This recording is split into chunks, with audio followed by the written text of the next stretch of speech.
अंतरवाली सराटी गावामध्ये ज्या ठिकाणी जरांगेंचं उपोषण मराठा आरक्षणासाठी सुरू आहे त्याच गावामध्ये 70% ओबीसी असल्यामुळं त्याच गावात ओबीसीचंही उपोषण सुरू करण्यात यावं अशा मनोदय काही कार्यकर्त्यांनी अंबड तालुक्याच्या व्यक्त केला आणि हाकेने सुद्धा त्याला दुजोरा दिला होता।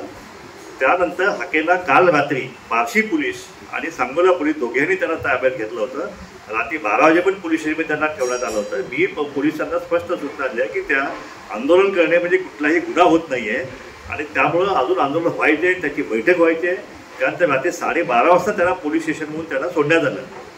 आज त्या ठिकाणी मी अंबडच्या कार्यकर्त्यांना तसंच लक्ष्मण हाकेंना सुद्धा मी सूचना दिली आहे की जर हे आंदोलन अंतर्गत सराटीमध्ये आपण घेतलं तर त्या ठिकाणी कायदा सुव्यवस्था प्रश्न निर्माण होऊ शकतो।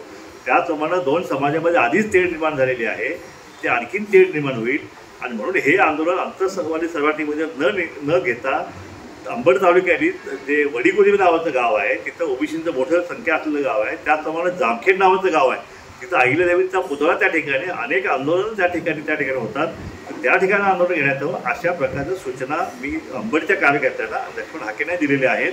आजच्या अंबडच्या बैठकीमध्ये त्याविषयी चर्चा करून निर्णय घेण्यात येईल।